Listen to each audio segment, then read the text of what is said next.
inkosi. Ngiyabingelela ibandla likaKristu. Ngibingelela izizathu ngegazi. Kamelami ngusibusiso wakwangithi. Ntwana kaNkulunkulu.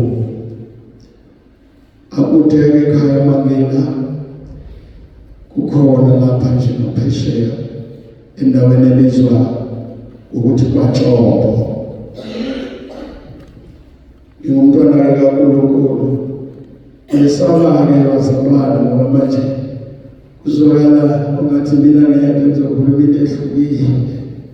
Haleluya, ngibingelela baba-apostoli, ndodana kaNkulunkulu bamsebane, nomama, bafundisi bonke, kanjalo Sunday school, ibandla likaKristu lonke nje. Mangithi ngizokhuluma okwahlukile, akwahlukile kakhulu, kodwa kuhluke ngokuthi mhlawumbe ingakho ngiziwe wathi amgcine ekugcineni usiyabonga kangaka wabe sengisukile eqaleni. Ngimntwana kaNkulunkulu, ngisindisiwe ngelinye ilanga ngathethelela izono. Kwangemnandi empilweni-ke, zukwane ngithethelelwa kwaqala ukuba mnandi. Ngangixabene-ke bazalwane kakhulu noNkulunkulu ngoba ngangingakholwa. Elithi izwi kaNkulunkulu kakumthokozisi nakancane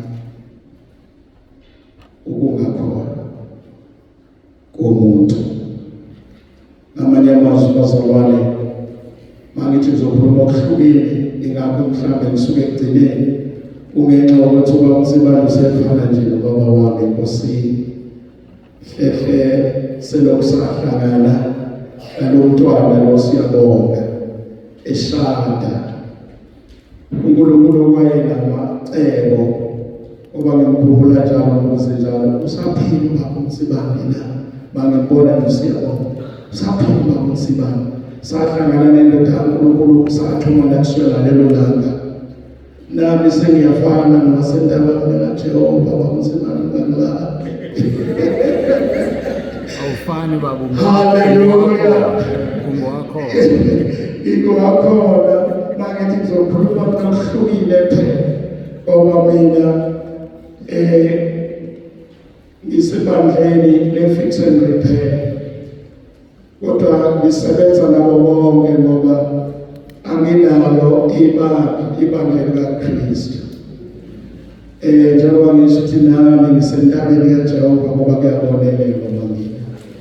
Ingakho ngithi-ke ngikhuluma okuhlukile ngoba mhlawumbe babona ubaba bangamazi abazalwane, mhlawumbe ongahlanganyeli ngaleso sikhathi. Nami ngisho ngisemsebenzini kaNkulunkulu, kodwa ngiyahlanganyela-ke namhlanje ngoba ngiphinde sahlangana futhi kwani besikuba uMsibane sihlangane khona kwasiyaphi futhi.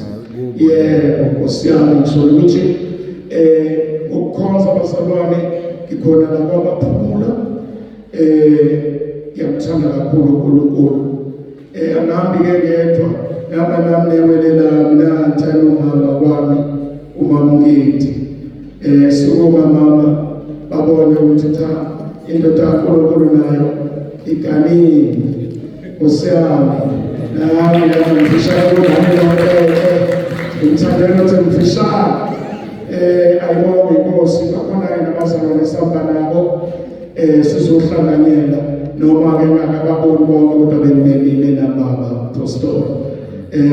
Kakhulukazi bazalwane, ngelinye ilanga ngahlangana nje nami ngangithi ngiyabothatha ushansi. Ngangivakashile endlini kababa uNkulunkulu kanti ngizofumana izwi. Ngamthola uMark 8:36 elalithi kuyakusizana umuntu ukuzozizwa lonke, kodwa lahlekelwa ukuphila kwakho okuphakathi. Inhliziyo yami kusukela ngalelo langa lahlala ey'mpempeni zenhliziyweni yami. Ngaphinde ngagcina izwi amaHubo 119:11 othi lelo zwi uyalona izwi enhliziyweni yami ukuba ngakho-ke ngiyamsaba kakhulu uNkulunkulu, ngihamba nje ngiyasaba uthi umama lapha omile, ngithi umama Mzondi ukhuluma ngokuyihlanza esikhathini sonke. Inhliziyo yami ngifisa njalo ihlale ngesitshalo ngizalwana ukuba ngilone izwi enhliziyweni yami ukuba ngibone. Inkosi uJesu Kristu inkosi. Amen.